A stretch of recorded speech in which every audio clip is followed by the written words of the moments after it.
Piles, जिसे बवासीर कहते हैं, हिमोरॉइड्स कहते हैं, बहुत ही परेशान करने वाली समस्या होती है और कभी कभी दर्द इतना ज़्यादा बढ़ जाता है, असहनीय दर्द बढ़ता है, असहनीय दर्द होने लगता है और पेशेंट को उठने में, बैठने में, काम करने में असहजता होने लगती है, तकलीफ होने लगती है और इसके साथ कभी कभी खून भी निकलता है।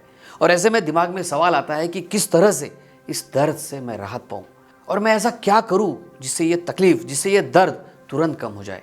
तो आज इस वीडियो में मैं आपको ऐसे 10 नेचुरल और घरेलू उपाय बताने वाला हूँ जिन्हें अगर आप आजमाएंगे तो पाइल्स की समस्या, जो तकलीफ आपको हो रही है, जो दर्द हो रहा है, उसमें आपको बहुत ही जल्दी आराम मिलेगा और राहत मिलने वाली है। नमस्कार, मैं डॉक्टर शीतल टोंगसे आपका बहुत बहुत स्वागत करता हूँ डॉक्टर टोंगसे होम्योपैथी में।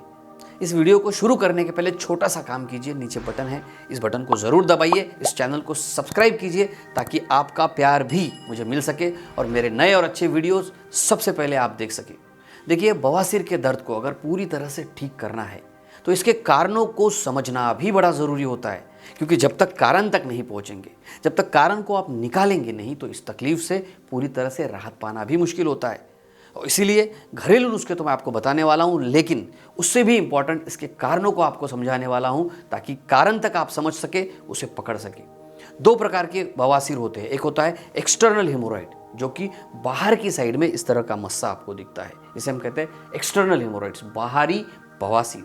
दूसरा होता है इंटरनल हिमोरॉइड्स, यानी कि लैट्रिन की जगह के अंदर के साइड में जो ब्लड वेसल्स होती है, जो खून की नसें होती है, वो फूल जाती है, इसे हम कहते हैं इंटरनल हिमोरॉइड्स। तो ये क्यों होता है, क्या इसका कारण है और अचानक से दर्द क्यों उत्पन्न होता है, ये भी आपने समझना ज़रूरी है। तो इसका पहला कारण होता है दबाव का बढ़ जाना।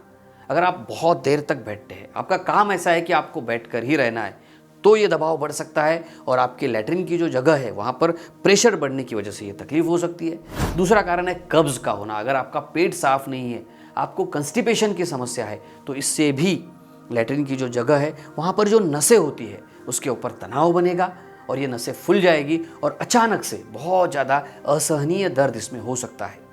दूसरा इसका मुख्य कारण होता है पाइल्स का फट जाना, यानी कि लैट्रिन की जगह पर जो मस्से जैसा भाग आपको दिख रहा है, प्रेशर की वजह से या बहुत देर बैठने की वजह से अचानक से फूट जाता है और फटने की वजह से उसमें से खून निकल सकता है और सीवियर पेन, यानी बहुत ज़्यादा असहनीय दर्द हो सकता है। तीसरा इसका मुख्य कारण होता है आहार में फाइबर की कमी।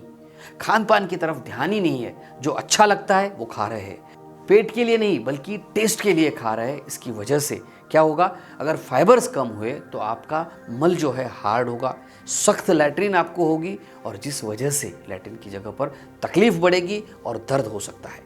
चौथे कारण को भी समझना ज़रूरी है और ये है बढ़ता हुआ वज़न। अगर आपका मोटापा ज़्यादा हो गया, इस वजह से भी पेल्विक एरिया में प्रेशर बढ़ेगा और ये तकलीफ हो सकती है और अचानक से कभी दर्द बढ़ सकता है। इसका 5वां कारण होता है प्रेगनेंसी। काफ़ी बार हम देखते हैं गर्भावस्था में बच्चा पेट में होने की वजह से लैट्रिन की जगह पर भी प्रेशर बनता है और जिस वजह से, जिस दबाव की वजह से अचानक से बवासीर की तकलीफ बढ़ जाती है। आए दिन काफ़ी पेशेंट्स को मैं देखता हूँ, काफ़ी प्रेग्नेंट माताओं को मैं देखता हूँ और उन्हें ऐसे में समझ नहीं आता है कि क्या करे, क्या ना करे, कौन सी दवाई ले, क्योंकि बहुत ज़्यादा भारी मेडिसिन गर्भावस्था में नहीं लेनी चाहिए। ऐसे में मैं आपको सजेस्ट करूँगा, आप होम्योपैथी की मेडिसिन ले सकते हैं, बहुत ही अच्छी राहत आपको मिलेगी। पाइल्स, फिशर या फिस्टुला जैसी तकलीफ में पूरी तरह से इसे हम ठीक कर सकते हैं, जो कि गर्भावस्था में पूरी तरह से सुरक्षित भी होती है। इसके लिए आप अपने किसी नज़दीकी डॉक्टर से मिल सकते हैं या आप मुझसे भी कंसल्टिंग कर सकते हैं। मेरा व्हाट्सएप नंबर मैंने नीचे दिया है। 6 नंबर का इसका कारण है बढ़ती हुई उम्र। बढ़ती हुई उम्र के साथ साथ लैट्रिन की जगह पर जो मसल्स होती है उसमें जो इलास्टिसिटी होती है वो कम हो जाती है और इसकी वजह से भी पाइल्स का खतरा बढ़ जाता है। इसीलिए ओल्ड एज में बढ़ती हुई उम्र के साथ पाइल्स, फिशर या फिस्टुला जैसी समस्याएं बढ़ जाती है। नंबर 7 पर है शारीरिक निष्क्रियता। अगर आप एक्सरसाइज नहीं करते हैं, बस बैठे रहते हैं, तो इससे भी जो इलास्टिसिटी है वो कम हो जाएगी, कब्ज बनने लगेगा और पाइल्स या फिशर जैसी समस्याएं भी हो सकती है। 8 नंबर पर है जेनेटिक कारण। कुछ मामलों में ऐसा देखा गया है कि फैमिली में, परिवार में अगर किसी को तकलीफ है तो बच्चों में भी कभी कभी ये तकलीफें हो जाती है। चलिए, कारण तो समझ गए, शायद आपके बीमारी का कारण भी आपको पता चल गया होगा, लेकिन ज़रूरी है अभी जानना इसके घरेलू नुस्खों के बारे में। अगर बहुत दर्द हो रहा है तो क्या किया जाए। तो पहला काम आप कर सकते हैं कोल्ड कॉम्प्रेस, यानी कि बर्फ से सिकाई करना। बर्फ से सिकाई करने से आपको क्या फ़ायदा मिलेगा। देखिए, सबसे इंपॉर्टेंट तो होता है स्वेलिंग, सूजन कम हो जाएगी। दूसरी इंपॉर्टेंट बात है दर्द कम हो जाएगा, जिससे आप परेशान हैं वो दर्द कम हो जाएगा, खुजली कम हो जाएगी और एक सूदिंग इफेक्ट आएगा। अब ये करेंगे कैसे? तो बहुत ही सिंपल है। आपने क्या करना है, एक सूती कपड़ा लेना है, उसमें क्या करना है, आप थोड़ा सा बर्फ़ डाल सकते हैं और बर्फ़ डाल के लैट्रिन की जगह पर आप सेक सकते हैं। या फिर आप दूसरा भी ऑप्शन ले सकते हैं, ठंडे पानी में आपने सूती कपड़े को भिगोना है और लैट्रिन की जगह पर 10 से 15 मिनट इसको लगाना है। इससे आपको काफ़ी अच्छा लगेगा, दर्द में राहत इससे मिलेगी। चलिए जानते हैं दूसरा उपाय, और वो है एलोवेरा जेल। जी हाँ, एलोवेरा जेल में एंटी इन्फ्लामेटरी गुण होते हैं, यानी कि लैट्रिन की जगह पर जो जलन है, खुजली है, उसे कम करने में, आराम दिलाने में आपके लिए मददगार है। तीसरा सिंपल उपाय है नारियल तेल। घर पे ही अवेलेबल होता है, आप लैट्रिन की जगह पर नारियल तेल लगाइए। अगर क्रैक है, बर्निंग है, जलन है, कम हो जाएगी। चौथा काम आप कर सकते हैं सीड्स बाथ। 10 से 15 मिनट सुबह, 10 से 15 मिनट शाम को। एक टब लेना है, उस टब में थोड़ी सी हल्दी आप डाल सकते हैं और 10 से 15 मिनट उसमें आराम से बैठिए। बहुत ही फायदेमंद है, काफ़ी पेशेंट में अच्छे रिजल्ट इससे आते हैं। 2-3 फायदे होते हैं, सूजन तो कम हो ही रही है, लेकिन क्लीनिंग हो जाती है, संक्रमण कम हो जाता है, इन्फ्लामेशन कम हो जाता है, दर्द भी कम हो जाता है और काफ़ी अच्छी राहत भी आपको मिलती है। कुछ पेशेंट्स में लैट्रिन की जगह सिकुड़ जाती है और इसकी वजह से भी उन्हें बहुत तकलीफ होने लगती है, उसमें सीड्स बाथ बहुत ही राहत दिलाता है।